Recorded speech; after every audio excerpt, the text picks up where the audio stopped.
Masayang araw, mga ka-PL.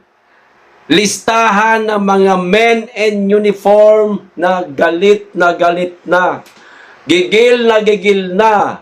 Mga nakilahok po sa manifesto kontra korupsyon. Abay, tila dumadami po, mga kababayan. Namimiligro na si Tamba, si Ngagba at si Kokak nito, mga kababayan.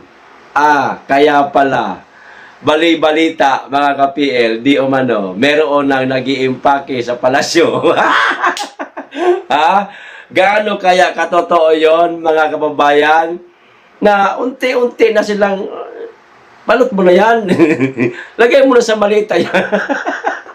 Handa mo na rin yung ating, tawag nito, sasakyan para makalabas na yung getaway vehicle. Ayan. Mga kababayan, usap-usapan lang naman po yan ng ating mga kababayan sa social media. O ito, ang listahan ng mga men in uniform.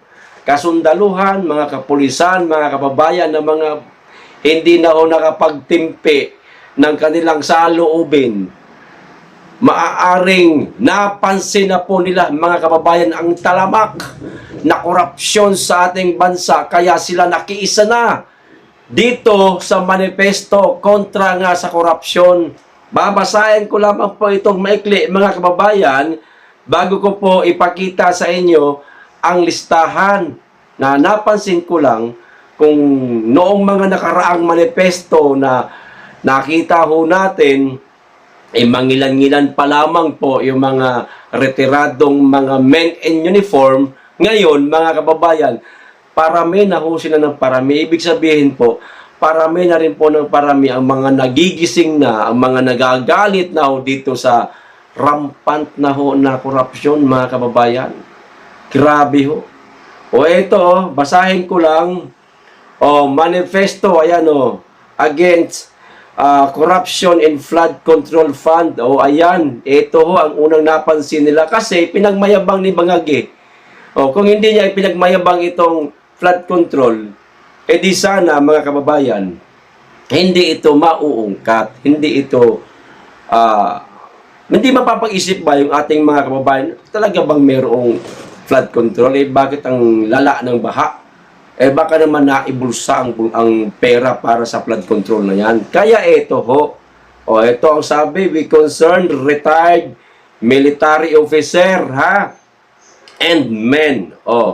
Concerned citizen and advocates for transparency and accountability stand together in our call to end the pervasive corruption, mga kababayan, that plagues, ayan, salot na po, mga kababayan, sa ating lipunan, the distribution and usage of flood control funds in our country.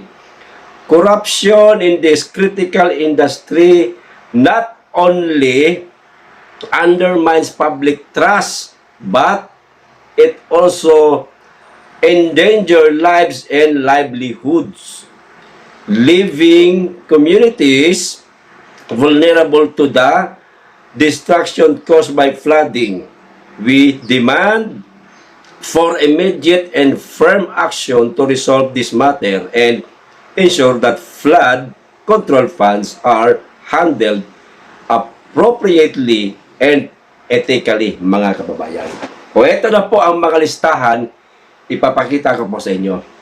Hindi ko na lamang po babasahin ito lahat, mga kababayan, at medyo mahaba-haba ho ito. Makikita niyo naman po kung ano po yung ang hinanaing ng ating mga kababayan na mga men in uniform, mga retirado na ho. Ito ho pa, isa. Ayan. Pakita ko na lang po lahat sa inyo. Ito na po yung mga listahan. Basahin ko lang sa ibabaw, we urge individuals. Maging kayo ho, pwede.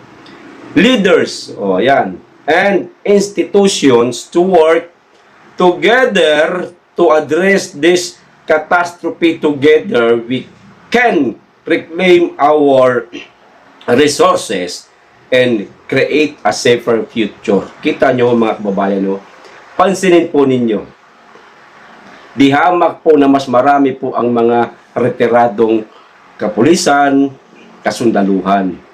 Oh, hindi pa ho yan, ha? Ito pa ho, mga kababayan. Oh, ayan pa. Oh, pansinin po ninyo ang mga ranggo ho nila, makikita nyo naman ho eh. Ito pa. Ayan. Di ba? Sa mga nagdaan po na manifestong ginawa, hindi po ganito karami. Napansin ko lang ito ngayon, mas dihamak po na mas marami. Hindi pa yan, ayan pa, oh. Di ba? Ito pa, mga kababayan, napakarami nga. Ayan pa. Grabe na ho, ano. Ayan pa. At wala na, yun na po ang huli, mga kababayan. Ngayon, pag hindi po ito inaksyonan ni ngag-ngag, mga kababayan, may kalalagyan talaga siya. Yung dami nito baka mas dumoble pa, mag-triple pa. At baka ito pa ang maging mitsa ng, alam nyo na, mga kababayan, paglipat nila sa ibang bansa. Kaya, kapag hindi po sila nakinig dito sa mga retiradong men in uniform, may kalalagyan ho sila, mga kababayan. Sigurado ho yan. Tulad po ngayon, di ba? Etong manifestong ito tungkol po doon sa mga flood control di umano na nagawa ng administrasyon ni Marcos. Papaano to? Ngayon, may paparating na namang bagyo, mga kababayan. Although mahina pa, pero katatapos pa lang ni Marcy ba yun? Sunod-sunod po ang bagyo eh. Pero namang bago, si Nika, mga kababayan. Kita nyo na. Mismong ang kalaban nila, mga kababayan, ay ang kalikasan na.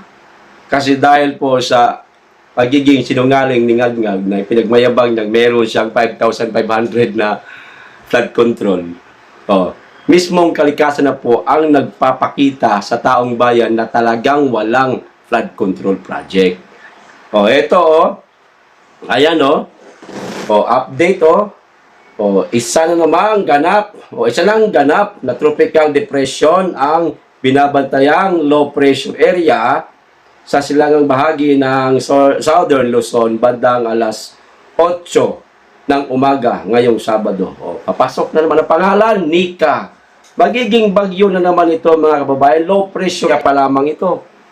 Pero binabantayan na kasi alam ho ng pag-asa na magiging bagyo ho ito. Sana wala, sana wag. Pero pagka ganito na, siguradong doon ho ang punta. Ayan.